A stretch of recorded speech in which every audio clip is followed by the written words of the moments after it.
tajuk yang akan kita bincang, rawatan rambut. Ramai yang tertanya-tanya, Ustaz, dalam Islam kita kena tahu yang mana rawatan, yang mana kosmetik. Betul, saya setuju. Dan kita kena faham, Nabi SAW meminta kepada kita agar kita dapat menjaga, memuliakan rambut kita. Jadi kalau rambut tu elok, Alhamdulillah, jagalah baik-baik, belailah dengan baik-baik, gunakan shampoo yang baik, gunakan rawatan yang baik. Cuma kalau katakan ada masalah, rambut gugur sebagai contoh. Ada orang dia kata, Ustaz, saya ni selalunya ada masalah rambut apabila rambut tu gugur. Bila rambut gugur, kami akan gunakan alat-alat ataupun bahan-bahan tradisional untuk letak kat rambut, dekat kepala tu, lama-lama dia naik. Alhamdulillah, kalau kaedah itu para ulama membenarkan. Ada dia gunakan kaedah herba-herba. Dia pergi kat kedai-kedai tradisional, sama ada Melayu, Cina ke India ke, tak kira lah apa bangsa pun, yang penting ia menggunakan bahan-bahan tradisional daripada herba-herba, dan ia tidak mendatangkan mudarat, bahkan memberikan manfaat seperti mana yang mereka lihat sebelum ini, maka ia dibenarkan. Ia dibenarkan dan hukumnya adalah harus selagi ia tidak mendatangkan mudarat. Sebagai contoh, diletaknya bahan-bahan orang kata apa, bahan-bahan tradisional tadi ataupun herba-herba atas kepala dia, menyebabkan kulit tu makin rabak, kulit tu makin koyak, kulit kepala makin rosak, itu dah datangkan mudarat, maka hukumnya daripada harus akan bertukar kepada haram. Tetapi kalau dia gunakan bahan-bahan itu, dia gunakan ubat-ubatan itu, dia gunakan herba-herba itu untuk kembalikan rambut ke arah yang lebih baik, dan ia menjadi, maka hukumnya dibenarkan, bahkan digalakkan kita mencari penawar. Sebab itulah Islam ataupun Al-Quran telah menghantar Nabi Muhammad SAW sebagai pendidik kepada kita. Wa ma arsalnaka illa rahmatan lil alamin. Allah sebut dalam Quran, tidaklah aku utuskan Muhammad kecuali ia sebagai satu rahmat untuk alam. Dan alam ini Allah dah bagi kepada manusia untuk dimanfaatkan. Ada biji-bijirin, ada juga orang kata daun-daun, ada juga buah-buahan yang digunakan untuk perubatan. Maka gunakanlah sebaik mungkin selagi mana ia tidak mendatangkan kemudaratan kepada diri kita atau kepada orang lain. Cuma apa yang saya nak tekankan pada hari ini, rawatan dengan menyambung rambut. Di sini ada khilaf ulama. Ini kena ambil perhatian. Sebab memang betul, saya tak nafikan ada orang rambutnya gugur. Jadi dia pergi ke salon, dia gunakan kaedah iaitu tanam rambut. Ustaz, saya malulah rambut saya berbotak-botak. Ustaz, ada botak sikit, botak banyak, ada yang botak separuh-separuh, ada yang botak suku-suku. Allah Rabbi, kesian kat dia orang. Allah uji mereka dengan macam-macam penyakit. Tambah perempuan, kalau lelaki mungkin boleh botak, perempuan macam mana nak botak? Jadi macam mana dia orang nak buat? Maka gunakan kaedah penyambungan rambut. Ada yang gunakan kaedah pakai rambut palsu. Adakah semua ini dibenarkan untuk kemaslahatan peribadi atau keluarga? Jadi tuan-tuan dan puan yang dikasihi sekalian, para ulama telah membahagikan rawatan rambut atau penyambungan rambut ini kepada 3 kaedah ataupun 3 cara. Cara yang pertama iaitu dengan penyambungan rambut menggunakan rambut manusia. Yang kedua, penyambungan rambut menggunakan bulu-bulu binatang. Yang ketiga, menggunakan ataupun menyambung rambut menggunakan perca-perca kain ataupun benang-benang tertentu. Boleh atau tidak? Puan yang dikasihi sekalian, yang pertama, para ulama membicarakan mengenai apakah yang dimaksudkan dengan menyambung rambut. Ada 2 kaedah yang disebut oleh para ulama. Pertama, dia menyambung rambut, dia ikat. Sebab ada satu hadis Nabi SAW menyebut, la'anan Nabi SAW al-wasilata wal mustawsilata. Atau kama qala, Nabi SAW melaknat. Dalam riwayat, Allah melaknat golongan lelaki atau perempuan yang menyambung-nyambungkan rambutnya. Orang yang meminta ia disambung atau yang tolong sambung. Dua-dua kena laknat dengan Nabi Muhammad sallallahu alaihi wasallam. Satu geng yang mereka ini sambung rambut nak nampak panjang. Untuk tujuan apa? Untuk tujuan penipuan. Maka dilaknatlah golongan ini. Ada pula yang menyambung rambut itu dengan rambut yang dilarang oleh Islam. Dilaknatlah orang ini. Kebanyakan ulama, termasuklah ulama-ulama Nusantara dan ulama-ulama antarabangsa, mereka menjelaskan bahawa menyambung rambut dengan rambut manusia hukumnya haram. Gitu. Sebab tak ada sebab. Nabi SAW sebut secara umum, la'anallahu, atau dalam hadis, la'anan Nabi SAW al-wasilah wal mustausilah. Allah laknat orang lelaki atau perempuan yang menyambung rambut atau minta rambutnya disambungkan. Mana kedua-duanya lah, orang yang tolong sambung, orang yang tolong buat. Baik, dua-duanya dilaknat oleh Nabi Muhammad SAW. Dalam riwayat yang lain, lebih khusus, kenapa kita tak boleh ambil rambut orang letak kat rambut kita? Sebab Allah Subhanahu Wa Taala sebut dalam Al-Quran, walaqad karramna bani Adam. Anak Adam ini perlu dihormati. Segala anggota tubuh manusia ini ataupun yang ada pada anak Adam perlu dijaga dan perlu dihormati sebaik-baik mungkin. Jadi sekarang ini tuan-tuan dan puan yang dikasihi sekalian, isunya ialah apabila rambut kita nak guna kepala kita ini nak guna rambut orang lain, para ulama menganggap ia tidak menghormati anggota tubuh orang lain. Maksud begitu. Ataupun apa yang datang daripada orang lain, rambut orang lain, tak boleh. Kecuali sebahagian ulama menjelaskan, kalau darurat, tidak ada pilihan lain dah. Yang ada hanya rambut manusia saja. Sebab nak tutup keaiban yang ada pada diri, maka tidak ada masalah. Jadi ada dua pandangan. Pandangan pertama, mereka mengatakan haram. Pandangan yang kedua mengatakan harus kalau menggunakan rambut manusia, ya, kalau tidak ada jalan lain. Hukum asalnya haram, tetapi disebabkan untuk menjaga maslahat, untuk tutup kemudaratan yang ada pada diri kita atau isteri kita atau mana-mana orang, maka dibenarkan sehinggalah terdapat pilihan yang lain. Jadi oleh sebab itu kita kena faham apa dalil yang mengatakan haram ni. Banyaklah, seperti mana yang saya sebutkan tadi. Pertama, Nabi SAW melaknat orang yang menyambung rambut. Yang kedua, Allah Ta'ala menyifatkan anggota tubuh manusia, segala yang ada pada manusia tidak boleh dipindah-pindahkan. Sebab apabila manusia ini duk main tukar-tukar anggota tubuh, tukar-tukar barang-barang yang ada pada tubuh badan, maka akan menjadi kucar-kacir, ya, dalam bab pemeliharaan amanah Allah Subhanahu Wa Taala ini.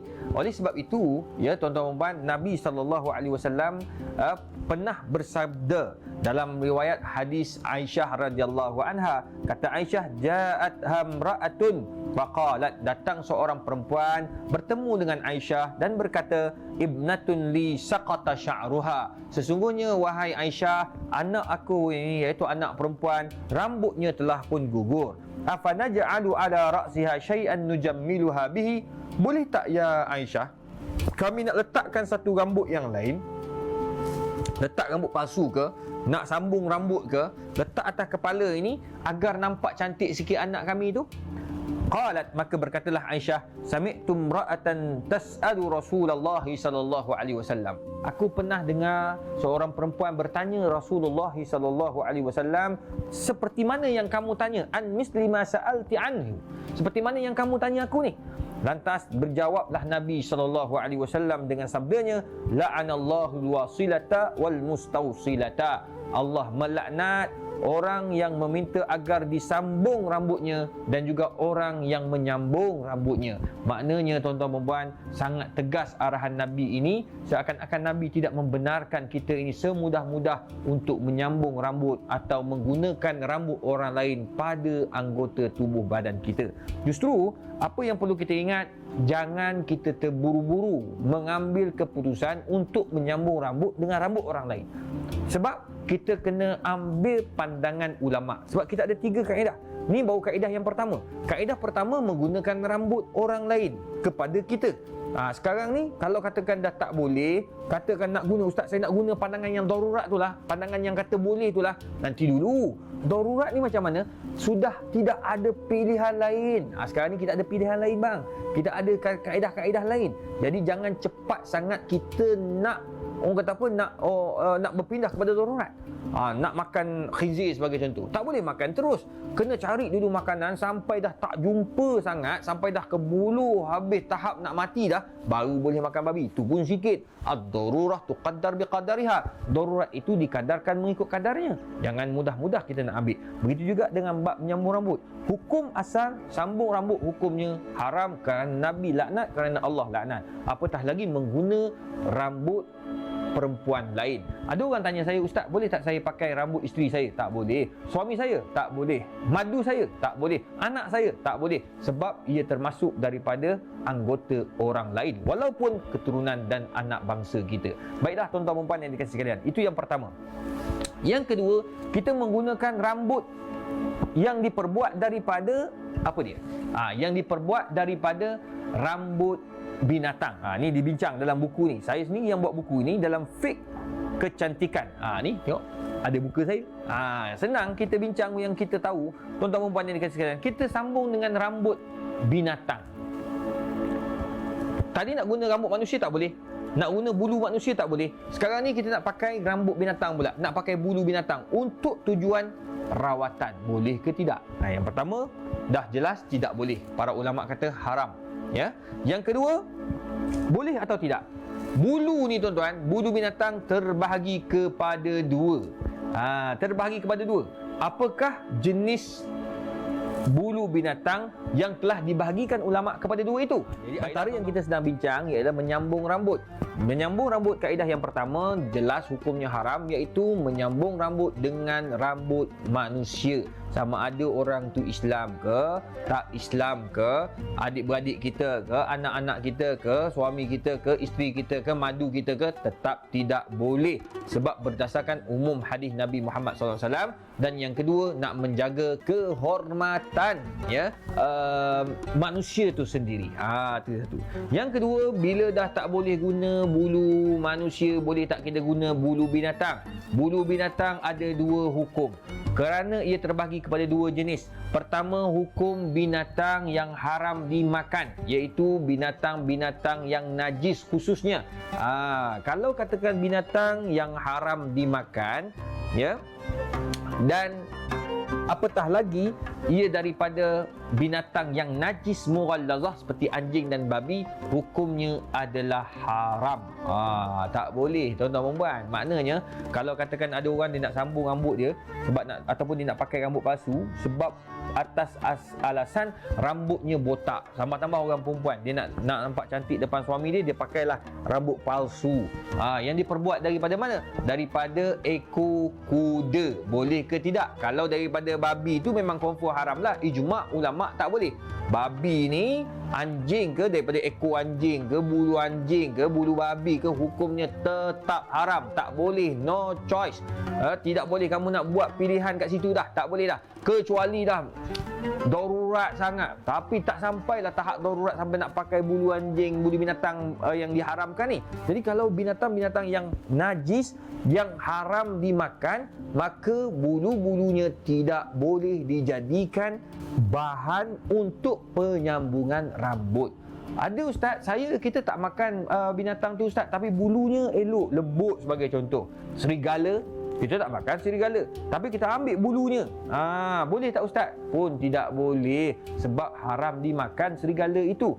Bulu harimau pun haram dimakan, maka tidak boleh dijadikan bahan untuk rawatan rambut, kerana ada pilihan yang lain. Tadi nak guna manusia pun tak boleh sebab ada pilihan yang lain.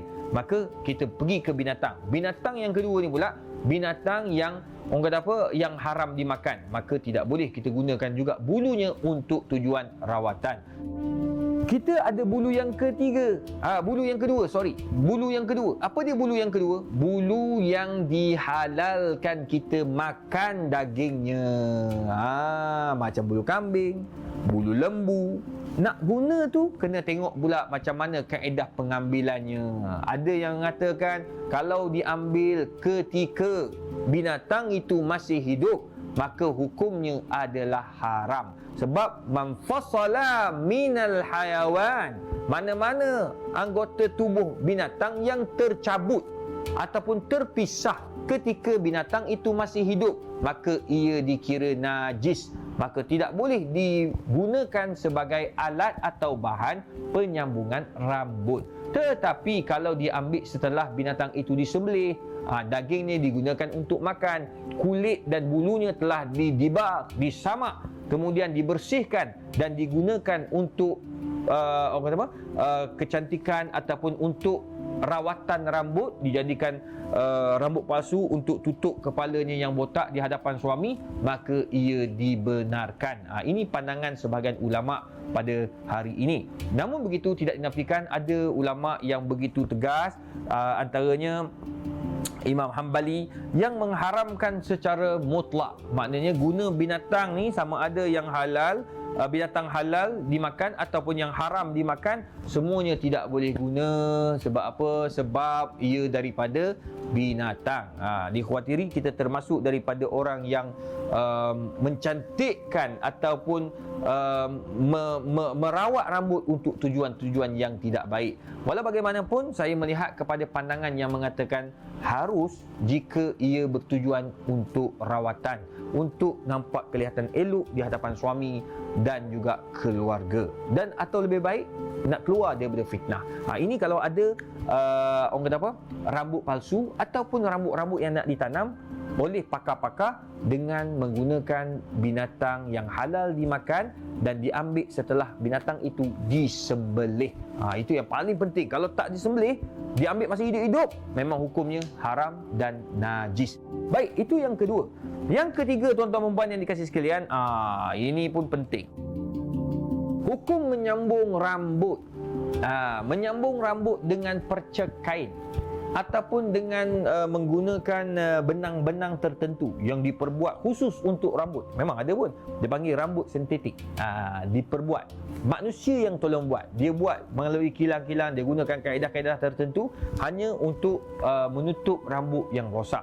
Para ulama, hampir kesemua ulama-ulama kontemporari, termasuk Dr. Wahbah Az-Zuhairi, termasuk Mustafa Bugha dan ramai lagi, mengatakan boleh untuk membuat rawatan, sama ada dengan menanamnya di kepala, menanamnya di kepala, atau menggunakan rambut palsu bagi tujuan menutup keaiban yang ada pada kepalanya di hadapan suami dan keluarga. Keluar daripada hadis Nabi SAW yang Nabi melaknat. Memanglah Nabi laknat. Laknat itu untuk orang yang saja-saja buat, yang tidak pasal-pasal cari pasal. Panggil. Maknanya rambut dia dah cantik, dia pergi botaknya rambut dia, dia bubuh pula rambut yang cipu, rambut sintetik. Itu memang haram lah. Sebab apa? Tidak ada faedah, membazir lagi, mendatangkan mudarat lagi. Jadi hukumnya haram. Tetapi kalau rambutnya ada masalah ataupun kepalanya ada masalah, maka dia dibenarkan untuk berubat. Jadi antara kaedah perubatan iaitu menggunakan rambut ataupun bahan-bahan sintetik, insya-Allah. Dapatkan nasihat daripada pakar terlebih dahulu. Pakar tak lain dan tak bukan iaitu doktor yang tahu tentang hukum hakam berhubung tentang rambut, kepala dan sebagainya. InsyaAllah.